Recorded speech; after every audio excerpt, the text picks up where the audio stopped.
जनक पेशे से एक बहुत अच्छी वकील थी, लेकिन कहते हैं ना, बहू कितनी भी बड़ी तोप क्यों ना हो, सास के सामने तो भीगी बिल्ली ही होती है। अरे जनक, क्या बात है? आज रोटी नहीं मिली अभी तक। ये तेरा कोर्ट नहीं है जो आज फैसला ना हुआ तो कल की तारीख मिल जाए। रोटी तो रोज वक्त में चाहिए। हाँ माँ जी, रोटी तो कब की बन गई। मैंने आपको कहा तो खाना खाने के लिए, आपने शायद सुना नहीं होगा। ओहो, जज नहीं हूं मैं तेरे कोर्ट की, सास हूं सास।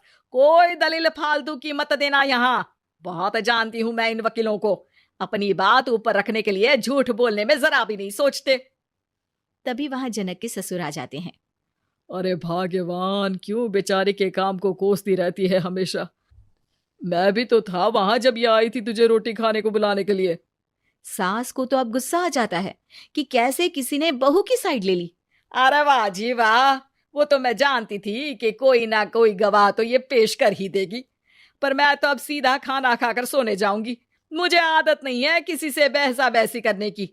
पता नहीं कैसे ये वकील इतना दिमाग लगाकर खुद तो झूठ बोलते ही हैं, साथ में झूठे गवाह भी ले आते हैं।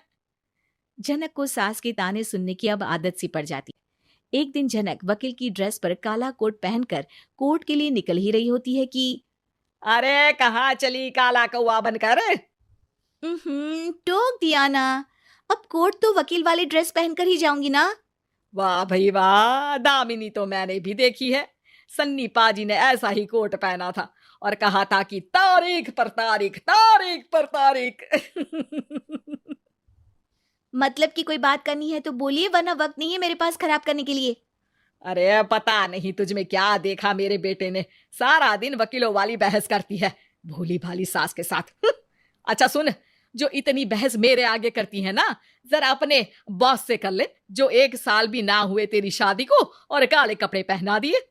अंदर जा और लाल कोट पहन कर आ, पता तो चले कि नई नवेली शादी हुई है।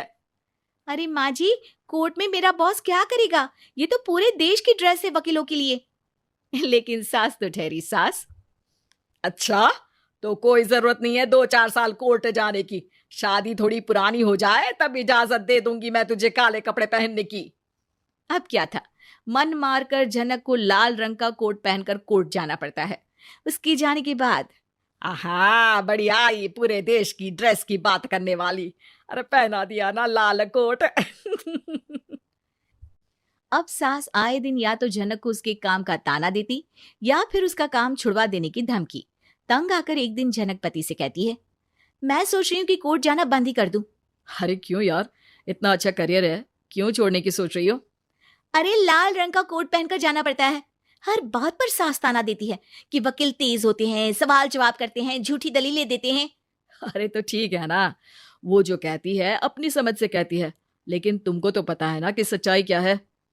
जनक को पति की बात से हौसला मिलता है कि तभी घर पर कुछ लोग आ जाते हैं। अरे आइए आइए पंच साहब, कैसे आना हुआ?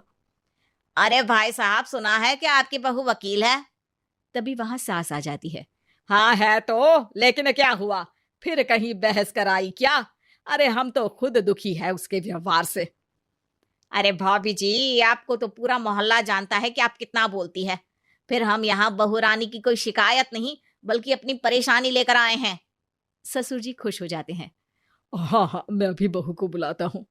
जनक वहां आती है, सबको नमस्ते करके बैठ जाती है। बहू रानी, हमारे गांव में बड़ी मुसीबत आ गई है। अब तो पूरे गांव की जिम्मेदारी मानो तुम्हारे कंधों पर है। अरे ना ना, इससे तो घर की जिम्मेदारी पूरी नहीं होती, ये गांव की जिम्मेदारी क्या लेगी?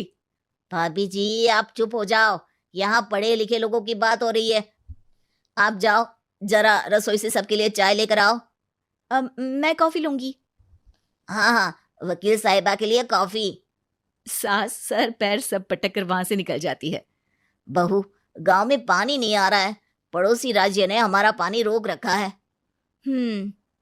इसका मामला तो बड़े कोर्ट में चलेगा पंच जी, लेकिन ऐसा क्यों? वो राज्य हम लोगों से पानी के पैसे मांग रहा है। अब आधे गांव में पानी की सप्लाई खत्म हो गई है बहू रानी। अच्छा पंच साहब, बात गांव की है तो मैं जरूर केस लड़ूंगी। यहाँ एक बार फिर सास की एंट्री हो जाती है। अरे वाह जी वाह, ये काम करवा लो आप हमारी बहू से, बहुत अच्छा करती है। मैं हूं सीधी सादी सास, इस लड़की ने कैसे लड़ लड़ कर मुझे साइड कर रखा है, ये तो अब आपको पता चल ही जाएगा। अरे भाभी जी, आपकी आवाज तो पूरे गांव को सुनाई पड़ती है जब आप बहू रानी को सुंदर वचन सुना रही होती हैं। अरे वकील बहू मिली है, फक्र करो फक्र। हाँ जी हाँ, सारी फकर तो हम लोग ही करें। खैर, अब जो केस लड़ेगी और पानी गांव में आ जाता है तो पंच साहब लिख कर देना होगा कि हैंड पाइप में सबसे पहले मेरी बाल्टी और घड़ा भरेगा। अरे फिर तो हम बहू रानी के नाम पर घर पर ही सप्लाई दे देंगे, लेकिन ये इतना आसान नहीं है। बहू, गांव के पास अभी वकील करने की भी पैसे नहीं है तो।